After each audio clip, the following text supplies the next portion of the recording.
Isaías, ahora tienen ese tema.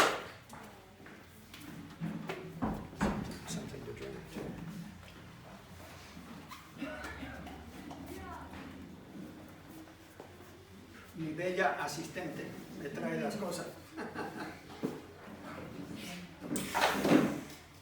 Estamos en esta serie que he nombrado Misión Posible, aunque muchos creen que es una misión imposible porque es tan grande como salvar el planeta.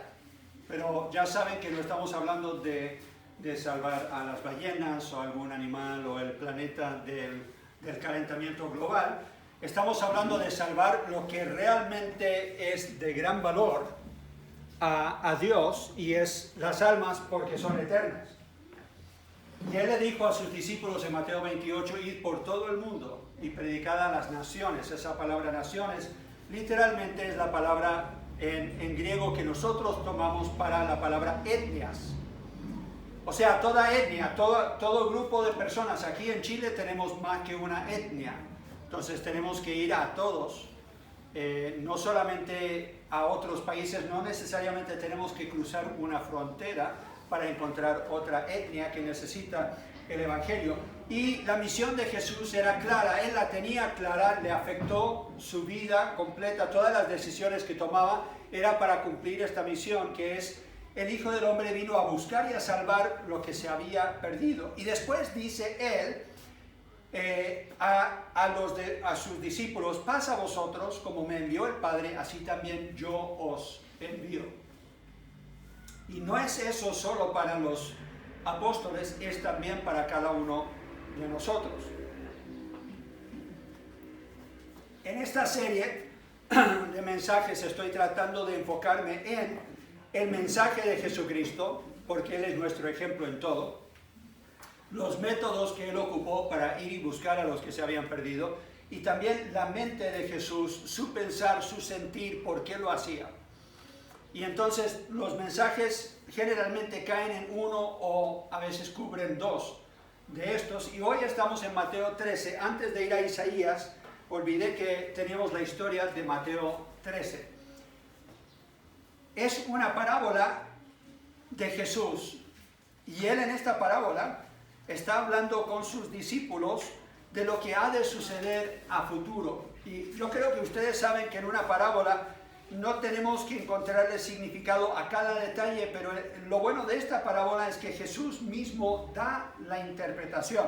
Y como ustedes ya han estado en iglesia por un tiempo, no voy a leer la parábola de los versículos 24 al 30, sino la explicación de Jesús de los versículos 36 en adelante. Mateo 13 y versículo 36. Como ustedes saben, Jesús dice que había un enemigo que llegó al campo donde ya se había sembrado trigo y le sembró cizaña. El problema con la cizaña y el trigo es que se parecen mucho. Y hasta que realmente muestre su fruto, uno no puede distinguir el uno del otro. Entonces, de repente comienza a salir el fruto y ellos dicen: hey, llegó un enemigo seguramente y puso entre el trigo la cizaña. ¿Y por qué es grave eso? Porque afecta que el trigo no pueda crecer de su mejor manera, porque los nutrientes y todo se los está robando también esta maleza, la cizaña, que no es realmente de valor. Entonces, no solamente va a hacer que haya menos producción de trigo, pero también después que se cosecha, se tiene que tomar el tiempo para ir dividiendo del trigo la cizaña, la maleza que no quieres mezclar con tu trigo. Y ese fue el problema. Y Jesús está hablando con gente que conoce el campo y conoce qué tan problemático sería si alguien les llegara a sembrar en su campo cizaña con el trigo. Y vemos la interpretación aquí en versículo 36. Entonces, despedida la gente, entró Jesús en la casa, y acercándose él, sus discípulos, le dijeron: explícanos la palabra de la cizaña del campo. Respondiendo él les dijo: el que siembra la buena semilla es el Hijo del Hombre, o sea, Jesucristo, que vino y predicó el Evangelio. Sabemos que la semilla era la palabra de Dios. Eso lo ha dicho Jesús en más de un momento, especialmente con la parábola de los campos, de los 4 terrenos, o lo que algunos llaman del sembrador. Respondiendo, él les dijo, entonces el que siembra la buena semilla es el Hijo del Hombre, el campo es el mundo, la buena semilla son los hijos del reino y las cizañas son los hijos del malo. ¿Y dónde están en el campo? ¿Están juntos? Jesús dijo que entre los buenos, entre los hijos del reino, aún dentro de la iglesia misma van a haber algunos que llegan y ¿quiénes son? Son maleza. No son realmente hijos de Dios. Ahora aparentan como la cizaña que antes de mostrar su fruto aparenta serlo. Pero tarde o temprano, por sus frutos, dijo Jesús, los conoceréis. El enemigo que la sembró es el diablo, la siega es el fin del siglo y los segadores son los ángeles. De manera que como se arranca la cizaña y se quema en el fuego, así será en el fin de este siglo. Enviará el Hijo del Hombre a sus ángeles y recogerán de su reino a todos los que sirven de tropiezo y a los que hacen iniquidad y los echarán en el horno de fuego. Allí será el lloro y el crujir de dientes. Entonces los justos resplandecerán como el sol en el reino de su Padre. El que tiene oídos para oír, que oiga. Cristo le dijo a sus discípulos y ellos después se lo dijeron a los que llegaban a ser líderes en sus congregaciones. Pablo lo escribe a Timoteo y a Tito y a otros y lo dice a los hermanos cuando él se está despidiendo de ellos. Si recuerdo bien es capítulo 20 o 22 de Hechos. Él se despide de ellos en una playa y él dice, pero cuidado porque aún entre ustedes mismos saldrán lobos rapaces que no perdonarán el rebaño. O sea, cizaña. Pretenden ser creyentes, pero no lo son. Y llega un punto en que la iglesia siente la necesidad de acomodarse a la cizaña para que todos estén contentos. Y ese es un gran peligro, porque no tenemos por qué acomodarnos a los que no quieren seguir al Señor Jesucristo. Quizás sea yo demasiado radical, pero más de una vez yo he hablado con personas que dicen, no, pero yo antes asistía, pero ya no, por esto, aquello y lo otro. Y pastor, usted como que me llamó quizás una o dos veces y no más. Y yo le dije, es que al cristiano no se le invita a la iglesia. ¿Por qué tengo que invitar a un cristiano a la iglesia? Se supone que tú eres parte del cuerpo de Cristo, ya. Y si no lo eres o no sientes ese compromiso, no estás pensando bíblicamente. ¿Qué hizo Jesús cuando le puso bien firme la cosa a la gente y les dijo, requiere compromiso para seguirme, es más, ustedes tendrán que comer de mi cuerpo y beber de mi sangre? Ahora, claramente no está hablando del canibalismo, pero igual la gente decía, uy, ¿pero tanto? O sea, él está hablando de un gran compromiso porque él les había dicho, no puedes amar a padre o madre más que a mí, no puedes amar a tus negocios más que a mí, no puedes amar a este mundo más que a mí. Y habían algunos que dijeron, ¿sabes qué? Yo no estoy dispuesto a pagar ese precio. Y se fueron. Y en ningún momento vemos que Jesús fue corriendo tras ellos. Es más, ¿qué hizo? Miró a los discípulos y dijo, ¿y ustedes qué? ¿También se van a ir? ¿Y qué dijo Pedro? Esta vez abrió la boca y lo hizo bien. Esta vez dijo, ¿dónde iremos? Tú tienes palabra de vida. Así que yo no digo que no deberíamos buscar a la persona confundida, a la persona que no sabe qué está haciendo, pero la persona que rehúsa seguir a Cristo de acuerdo a sus principios y preceptos, uno tiene que cuestionar si es posible que sean cizaña. Porque cuando uno enseña claramente lo que Cristo enseñó y la reacción es la misma a la que Él tuvo en ese tiempo, porque Él dijo, ustedes van a sufrir lo mismo. Si a mí me dijeron que yo tenía un demonio, a ustedes también. Si a mí no me escucharon mis palabras, tampoco siempre van a escuchar sus palabras, especialmente si estamos enseñando exactamente lo que enseñaba Jesús. ¿Cuál era el mensaje de Jesús? Muchos afirman que Jesús habló más del infierno que del cielo, pero ya vimos la semana pasada que no es así. Aproximadamente 7% de lo que Jesús habló cuando estaba hablando del juicio y eventos futuros era del infierno y el 10% del cielo. Como ya hablamos del infierno y la realidad del infierno, yo quería hablar hoy del cielo. Y en esta historia Jesús claramente dice, habrán algunos en la iglesia algunos que tienen apariencia de piedad, algunos que aparentan ser trigo, pero no lo son, y van a ir ¿dónde? Se van a quemar. Van a llegar a un lugar llamado infierno. Y los otros van a resplandecer como ¿qué?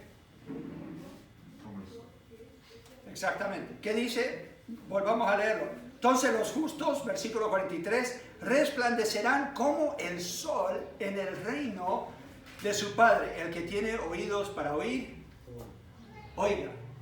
No sé si ustedes han criado hijos donde le tuvieron que decir esto. Hey, pero te estoy hablando, mírame, no me estás escuchando, porque oyen las palabras, pero no están haciendo caso. Y yo siento que a veces como pastor yo le tengo que decir eso a la gente. Hey, pero Dios te está hablando, es claro, la Biblia es clara, ¿por qué no entiendes? No es complicado, Dios es muy directo, Él es blanco y negro en muchas cosas, y simplemente no quieren escuchar. Y Pablo le dice a la iglesia de Corinto, la iglesia carnal, hey, ustedes deberían evaluar a ver si realmente están en la fe. Porque hay algunos hoy día, creo que dicen, ya, no, es que en un campamento yo alcé la mano, pasé al frente, oré esta oración, pero no hay fruto en su vida. Si no hay fruto, uno debería preguntarse, ¿qué está pasando con el árbol? Algo anda mal. No es que yo oré una oración, no es que yo simplemente dije, yo creo que Jesús existe, los demonios creen y tiemblan.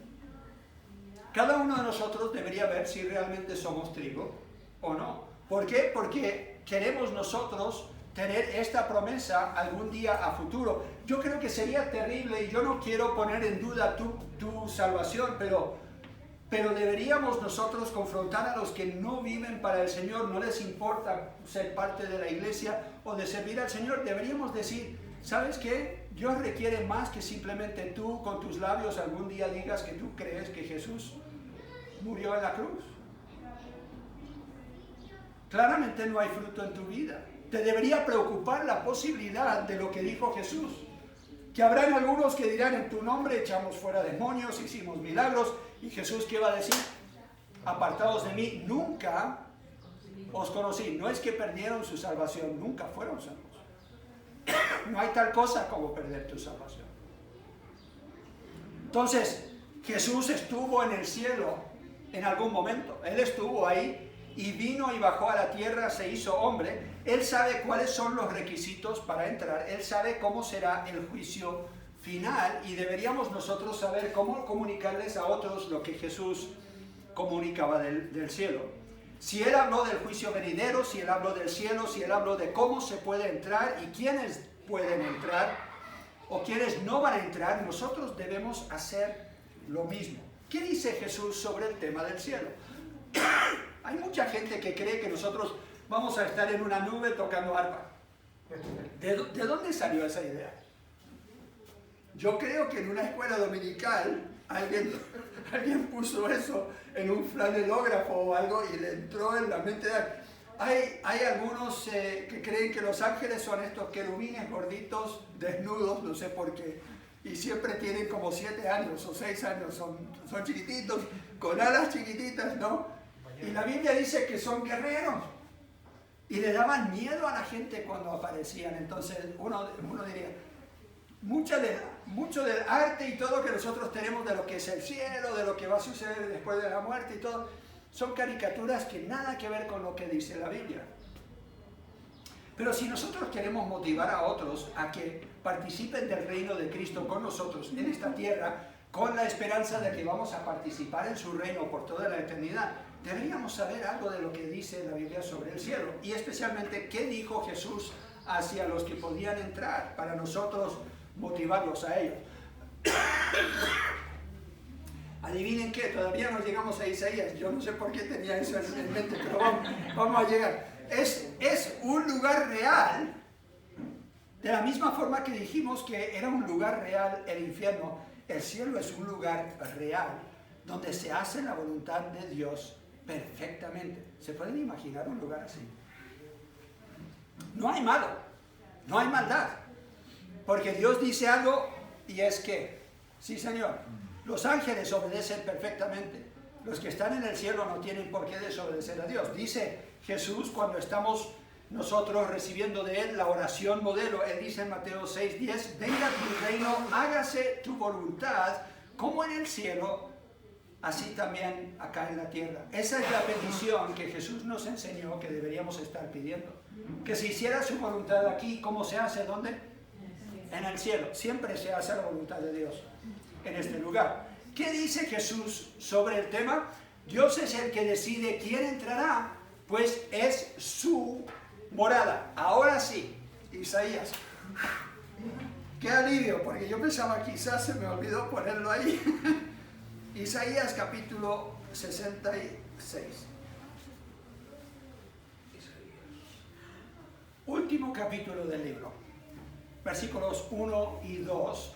Jehová dijo así, el cielo es mi trono y la tierra estrado de mis pies. Está hablando en forma figurativa, pero igual dice, ¿dónde está la casa que me habréis de edificar y dónde el lugar de mi reposo? Mi mano hizo todas estas cosas y así todas estas cosas fueron, dice Jehová, pero miraré a aquel que es pobre, y humilde de espíritu y que tiembla a mi palabra.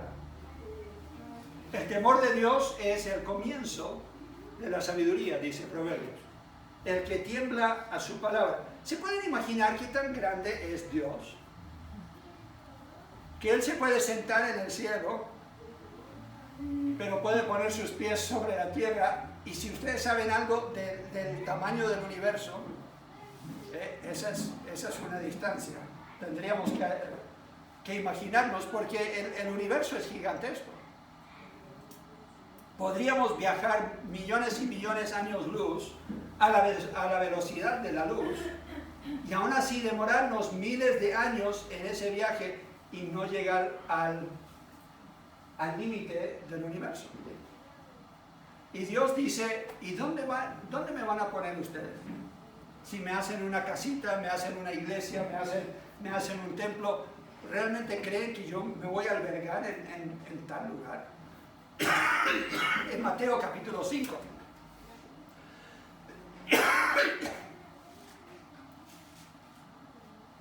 Mateo capítulo 5.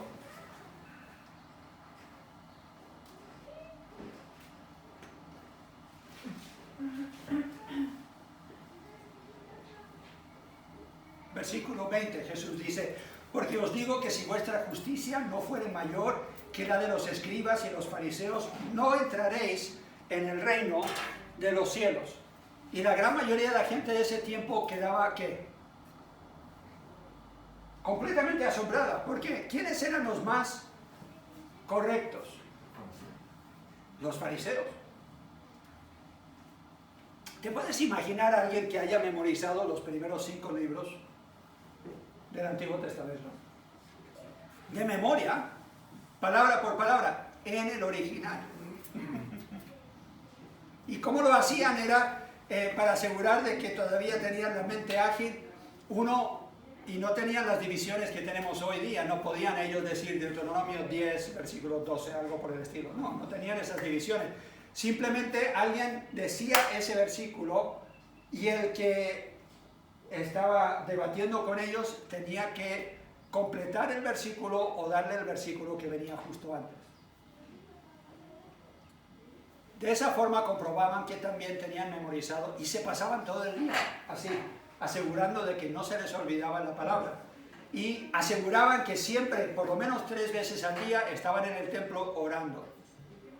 Y tenían su propia entrada al templo para no tocar algo inmundo. Tenían los que eran los líderes entre los fariseos, tenían chiquillos y jóvenes que iban corriendo delante de ellos, abriendo camino y diciendo, apártense los inmundos, que aquí viene el siervo de Dios. Y ellos pasaban para no tocar a nadie y no, de alguna forma, hacer imposible que ellos adoraran a Dios. ¿Se pueden imaginar? Entonces todo el mundo pensaba, estos son los santos. Y Jesús dice, si tu justicia no es mayor que la de ellos, no van a entrar. Más de uno, yo creo, piensa, entonces nadie puede entrar. Pero ese no es el punto. Nosotros miramos lo exterior. ¿Y qué mira Dios? mira la condición del corazón. Y sabemos los hipócritas que eran estos líderes religiosos, porque ellos por afuera se cuidaban mucho y aseguraban que cumplían con Dios por afuera, pero por dentro Jesús dijo que son como sepulcros blanqueados, pero por dentro sus corazones, dijo Jesús, están ¿qué? Lejos de mí. Entonces, ¿te imaginas que Dios dice, este universo es mío, la tierra es mía, este cielo es mío, yo puedo decidir quién entra y quién no entra? Y el humilde de corazón es el que yo tengo en la mira y yo reconozco a ese. Y estos no eran humildes de corazón, para nada. Ahora, hay mucha gente hoy día religiosa, entonces les tenemos que decir nosotros, ¿cuál es el problema con el religioso? ¿Cuál era el problema en el tiempo de Jesús? Y es el mismo problema de hoy. Y es el pecado de Satanás. ¿Qué hizo Satanás? Aquí lo tengo escrito, para que no lo tengan que buscar. Dice Isaías 14, 13 y 14. Tú que decías en tu corazón, subiré al cielo, de lo alto, junto a las estrellas de Dios, levantaré mi trono y seré semejante ¿a quién? Al Altísimo. No seré superior al Altísimo, él ya sabía, no hay tal cosa. No seré más perfecto que el Altísimo, no hay tal cosa. Entonces él sabía que solamente lo que él quería era ser igual a Dios, o tomar el lugar de Dios. ¿Y qué dice la gente hoy día? ¿Qué dicen las religiones de hoy día? Tú puedes ser un Dios. Algún día vas a estar perfeccionado. Es más, vas a ser parte de la conciencia cósmica del universo y todos vamos a estar conectados. No sé cómo funciona eso, pero ellos te prometen que algún día vas a llegar a la perfección. ¿Pero cómo lo logras? Ah, no, tú mismo. Tú mismo tienes todo lo necesario. Tienes el semillero ahí de la perfección, tienes el semillero ahí puedes llegar a ser una diosa, un dios. No hay problema. Solamente sigue esforzándote y el universo va a cuidar de ti. Eso es lo que dijo Satanás. Yo subiré. Y es lo que la gente hoy día cree. Ellos mismos se van a salvar. El pecado de los religiosos es el de Satanás. Toda religión humana enseña lo mismo, sea la Iglesia Católica, la Nueva Era, mormones, testigos de Jehová, la filosofía griega, religiones orientales, los musulmanes, todos se salvan por obras. Ellos son los que ¿qué? Lo van a lograr. Y entonces les tienes que preguntar, ¿por qué dijo entonces Jesús estas cosas? A un religioso le digo, de cierto te digo, el que no naciere de nuevo no puede ver el reino de Dios. No puede. Es imposible. Es como si yo te diría, mira, porque ahora eres ciego, no puedes manejar el auto.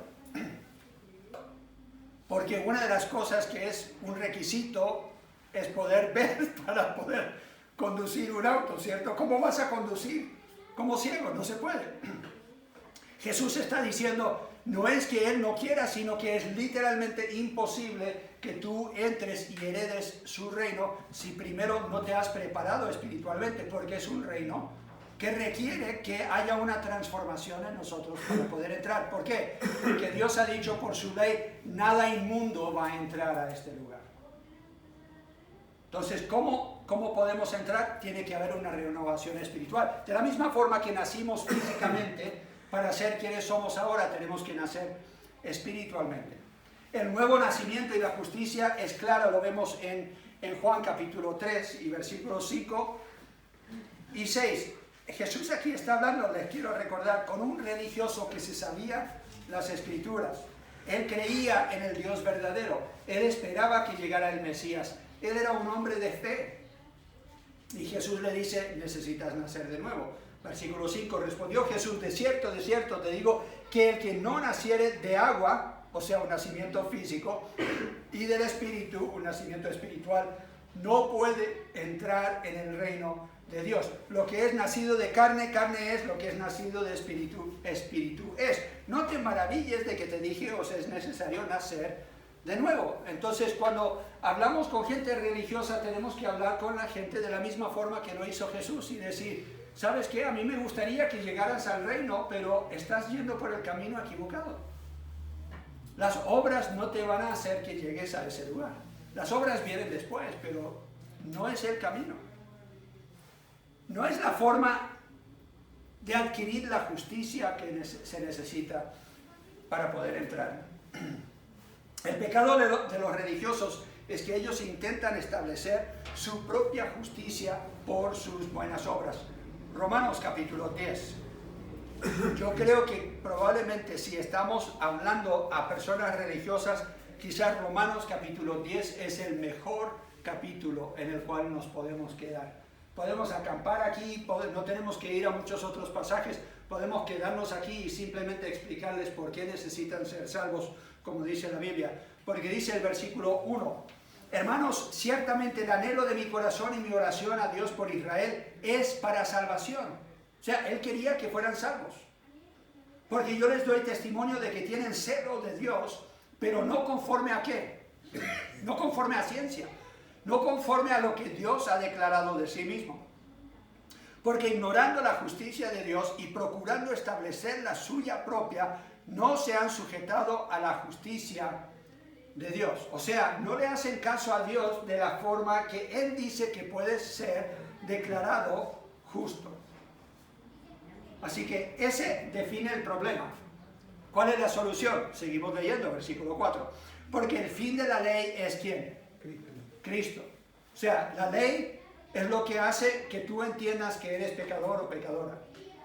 Yo entiendo, dice Pablo en el resto de Romanos, que la mentira o el robar o alguna otra cosa que me prohíbe la ley es pecado. ¿Por qué? Porque la ley lo dice y ahí entonces yo entiendo. Vamos por la carretera y vemos a carabineros ahí y están con la pistola. ¿Y qué es lo primero que hacemos? Uno pega el freno, ¿no? O baja la velocidad. ¿Por qué? O por lo menos mira para ver a qué velocidad va uno. Porque uno sabe lo que es la ley. Ahora, si no hay ley y si no hubiera letreros, yo sigo derecho. Me da lo mismo que me esté apuntando o no, que esté marcando mi velocidad. ¿Por qué? Porque no hay límite. Pero cuando alguien te puso el límite y te pone consecuencias cuando te pasas ese límite. La Biblia dice en Romanos también que nosotros en nuestra conciencia sabemos que hay una ley de Dios y que hay límites y que nosotros ya nos pasamos ese límite. Y nuestra conciencia misma nos acusa y tratamos de usarla para excusarnos. Seguimos leyendo, versículo 5. Porque de la justicia que es por la ley, Moisés escribe así: el hombre que haga estas cosas vivirá por ellas. O sea, tienes que cumplirla a cabalidad. Pero la justicia que es por la fe dice así: no digas en tu corazón quién subirá al cielo, esto es para traer abajo a Cristo, o quién descenderá al abismo, esto es para hacer subir a Cristo de entre los muertos. Más que dice, cerca de ti está la palabra en tu boca y en tu corazón. Es interesante cuántas personas religiosas tienen conocimiento de Biblia y está cerca a ellos muchas veces la palabra. Esta es la palabra de fe que predicamos, que si confesares con tu boca que Jesús es el Señor y creyeres en tu corazón que Dios le levantó de los muertos, serás salvo. Porque con el corazón se cree, ¿para qué? Para justicia. ¿Qué quiere decir eso? Si tú le crees a Dios que este es el camino de ser declarado justo, serás declarado justo. Imagínense, estamos en una corte. Yo soy el condenado. Voy a la cárcel seguro. No hay forma de escaparlo porque hay evidencia y la evidencia es tan clara que yo no la puedo negar. Hay testigos, hay un montón de personas que van a decir: él es el culpable, todos saben que soy culpable, yo sé que soy culpable, el juez sabe que yo soy culpable, no hay forma de negarlo. Y llega el Hugo y dice: ya, pero yo voy a pagar. Yo voy a la cárcel por él. Ahora, no creo que lo va a hacer, pero usen su imaginación, ¿ok? Usen la imaginación. Él llega y dice: ya, yo voy a ir en lugar de Joel, yo voy a ir y voy a pagar la condena. ¿Qué puedo hacer yo? Yo puedo darle las gracias y salir, ¿no? ¿Por qué? Porque alguien tomó mi lugar y pagó la condena. Seguramente fue su idea igual, ¿no? Y íbamos en el auto juntos, yo me imagino, pero no lo pillaron a él, me pillaron a mí, pero bueno. Él paga, yo puedo ir libre. Si le explicas eso a la persona, ellos van a entender este concepto de yo decir Cristo murió en mi lugar. Yo creo que esa es la forma en que Dios me puede declarar a mí justo y entonces yo puedo ir libre. Esa fe entonces me proporciona lo que Dios me está ofreciendo, que es justicia que no es mía. ¿Es de quién? Es del justo que murió en mi lugar. Por eso dice, pues la Escritura dice, todo el que en él creyere no será avergonzado, porque no hay diferencia entre judío y griego, pues él mismo que es Señor de todos es rico para con todos los que le invocan. ¿Qué significa invocarle? Pedir que él haga presencia. Lo que hizo Connor, pidió que Cristo por su Espíritu morara en su corazón. Invocó a Cristo. Ven y haz presencia. Porque todo aquel que invocare el nombre del Señor, ¿qué? Será salvo. Ese es el mensaje que Jesús trajo a los religiosos. Y les dijo, tienes que nacer de nuevo. No puedes seguir en tu religión y ser salvo. Filipenses capítulo 3, Pablo aquí habla de su religión antes de conocer a Cristo. Filipenses capítulo 3, versículo 3. Porque nosotros somos la circuncisión, los que en espíritu servimos a Dios y nos gloriamos en Cristo Jesús, no teniendo confianza en la carne. El religioso tiene confianza ¿en qué? En su habilidad de agradar a Dios, en su carne. Aunque yo tengo también de qué confiar en la carne, dice Pablo. Si alguno piensa que tiene de qué confiar en la carne, yo más, circuncidado al 8º día, del linaje de Israel, de la tribu de Benjamín, hebreo de hebreos, en cuanto a la ley, fariseo, o sea, el más estricto. En cuanto a celo, yo perseguía a la iglesia. En cuanto a la justicia que es en la ley, irreprensible. O sea, nadie le podría haber dicho, mira, ¿sabes qué? Esa pequeña regla en cuanto a la ley, no la cumpliste. Él dice, nadie me podría haber dicho que yo no estaba cumpliendo la ley. Pero cuántas cosas eran para mi ganancia, las he estimado como pérdida por amor de Cristo. Y ciertamente aún estimo todas las cosas como pérdida por la excelencia del conocimiento de Cristo Jesús, mi Señor, por amor del cual he perdido todo y lo tengo por basura para ganar a Cristo. O sea, toda su religión, todo su pensar en cuanto a su habilidad de ser declarado justo delante de Dios, basura. Y ser hallado en Él, no teniendo mi propia justicia. Ahí está la clave. Sino que, no teniendo mi propia justicia que es por la ley, sino la que es por la fe de Cristo, la justicia que es de Dios por la fe. Yo soy declarado justo no porque soy justo, sino porque Cristo es justo. Y porque Él murió en mi lugar. Tomó mis pecados sobre sí mismo. La ilustración que quizás enfureció a los religiosos de su tiempo se encuentra en Lucas 18. Ustedes ya se saben la historia. Hay dos hombres, están en el templo adorando. Uno es que fariseo y el otro es publicano, odiado.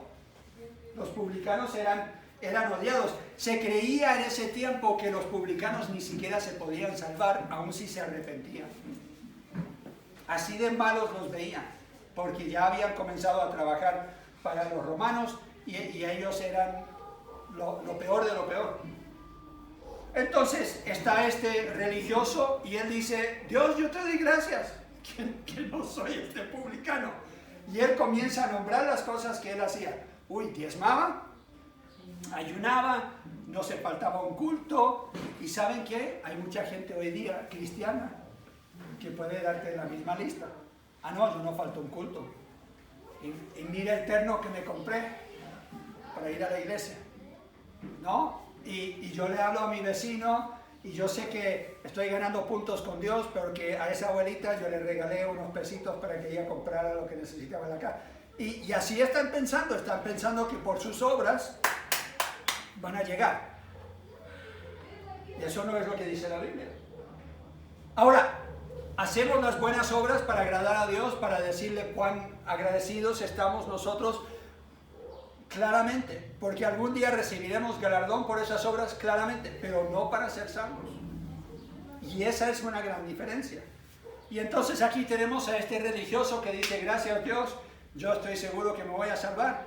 Y el otro dice que, golpeando su pecho, sé propicio a mí, pecador. Y Jesús, ¿qué dice? Ese fue justificado a casa, el otro no. Uy, tenían que estar enfurecidos ellos al escuchar eso, porque yo te aseguro que más de uno de ellos oró esa misma oración. Y mi pregunta es, ¿hemos caído nosotros en ese error? Y si no hemos caído nosotros, ¿conocemos de personas que han caído en ese error?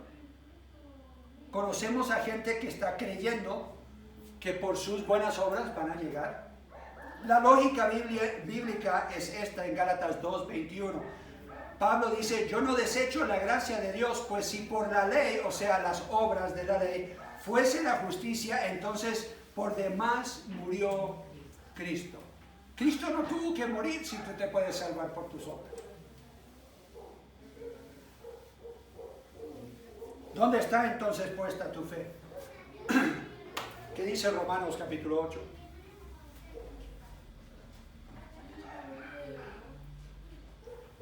Romanos capítulo 8, ya terminando el capítulo.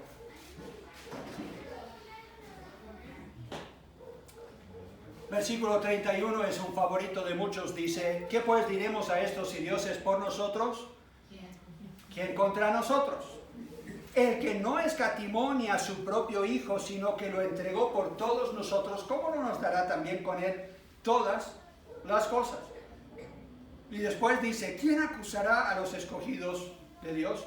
Dios es el que justifica. Él es el que te ha declarado justo.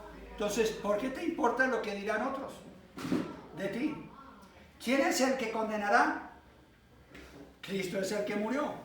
Más aún el que también resucitó, el que además está a la diestra de Dios, el que también intercede por nosotros. ¿Quién nos separará del amor de Cristo? Tribulación, angustia, persecución o hambre, o desnudez, o peligro, o espada, como está escrito, por causa de ti somos muertos todo el tiempo, somos contados como oveja de matadero. Antes en todas estas cosas, o sea, cuando estamos sufriendo como ovejas que lo están llevando al matadero, antes en todas estas cosas somos más que vencedores por medio de aquel que nos amó. Por lo cual estoy seguro de que ni la muerte, ni la vida, ni ángeles, ni principados, ni potestades, ni lo presente, ni lo porvenir, ni lo alto, ni lo profundo, ni ninguna otra cosa creada nos podrá separar del amor de Dios que es en Cristo Jesús, Señor nuestro. ¿Por qué es importante este pasaje? Porque sin Dios no podemos ser salvos, sin Dios no podemos entrar al reino, sin Dios no tenemos esperanza. Él nos ama, pero si tú decides que tú puedes llegar solo por tus buenas obras, estás en el camino equivocado y estás completamente dándole la espalda a Dios y a lo que Él ha provisto. ¿Qué tiene que ver esto conmigo? Yo creo que tenemos que aprender nosotros cómo compartirles a gente religiosa, porque su pensar es diabólico. Están cayendo en el error de Satanás y es basado en orgullo. Y la razón por la cual mucha gente religiosa no pueden llegar al Evangelio y no pueden entender el Evangelio y la gracia de Dios es porque simplemente no quieren agachar el moño. No quieren decir, yo no me puedo salvar a mí mismo. Mis obras realmente no valen. No quieren llegar a ese punto. Aprendamos de Jesús entonces cómo hablar este tema. Habla del cielo y el infierno como lugares reales, porque son lugares reales. Segundo, habla de cómo puede asegurar esa persona su destino. ¿Cómo lo pueden hacer? Confiando en Cristo, es la única forma. Confiando en su gracia, su misericordia, es la única forma. Y tercero, ruégale que tome una decisión pronto. Nadie tiene la vida asegurada. Nadie. No importa tu edad. Yo recuerdo de joven pensaba, uno que se cree indestructible. Y ahora yo veo algunas de las cosas que yo hacía. Y uno dice, qué loco. Es más, yo veo a gente joven que hace lo que yo hacía y me da rabia. Un día estaba llegando a la casa de Wendy, iba en mi skate, bajando por la 33 en Medellín. Y era no muy empinado, pero era lo suficientemente empinado que con solo un pequeño impulso y podías ir como 20 cuadras sin parar. Ahora, había una rotonda. Entonces en la rotonda hay tráfico que te viene, te dice, pero no nos importaba, porque nosotros ahí nos metíamos con el tráfico y todo, mis padres no sabían.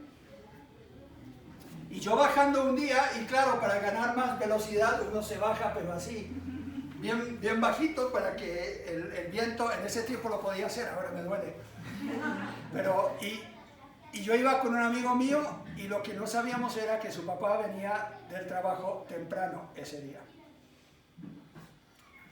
Y el papá venía detrás de una micro y salió para avanzar, porque la micro iba parando y entró justo a nuestra vía, donde el hijo de él y yo íbamos.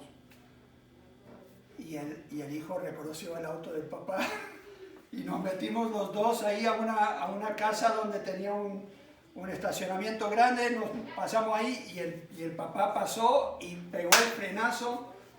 Y entra también ahí donde nos habíamos estacionado nosotros y comienza a gritarle al hijo que se subiera al auto, que estaba pensando y por qué se había dejado llevar. No sé por qué él pensaba que era idea mía, pero no, y no nos dejó juntarnos por, no me acuerdo, más de un mes. Pero uno como chiquillo, uno cree que va a vivir para siempre. Ahora yo veo eso y yo digo, pero qué tonto. En tráfico. Micro, autos, y como manejan en Colombia. Y yo tranquilo, y sobreviví, no sé, por la gracia de Dios. Pero hay gente que vive su vida así y ellos creen que pueden esperar hasta mañana, pasado mañana. No, cuando sea viejo, pastor, yo me voy a bautizar y me voy, y así aseguro. No tienes la seguridad. Por más cuidadoso o cuidadosa que seas, no tienes la seguridad. Y eso es lo que le tenemos que decir a la gente. No hay forma de saber cuándo te vas a morir. Y la decisión después de la muerte ya no la puedes tomar. Porque es lo que vivimos en esta vida que va a ser juzgado en ese tiempo. El mensaje de Jesús es nuestro mensaje. Sus métodos deberían ser nuestros métodos. Piensen en cómo van a compartir el Evangelio con otros y cómo van a hablar del cielo. No olviden hablar del infierno, pero piensen también cómo podemos nosotros hablar del cielo y cómo puede una persona entrar. Los que no son justos, los que no han aceptado la justicia de Cristo, simplemente no entrarán. No lo digo yo, lo dice Jesús. Y Él sabe. Oremos.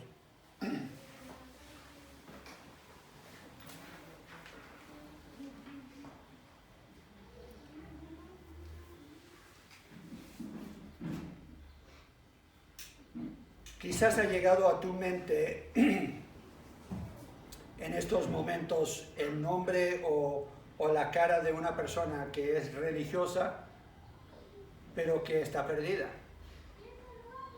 Yo te animo a que tomes un momento para orar por ellos y pide a Dios una oportunidad de compartir el Evangelio con ellos.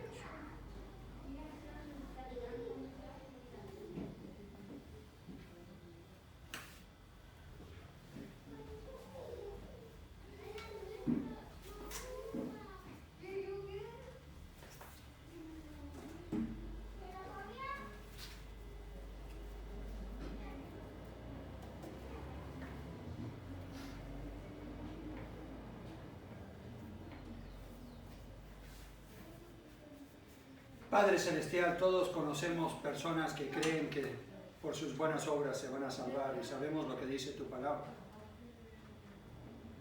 Hay tantas personas que van por este camino, están errados, están tan equivocados como los ciegos que guiaban a ciegos en el tiempo de Jesús, y yo pido, Señor, que nos des una oportunidad de mostrarles tu camino, el verdadero camino.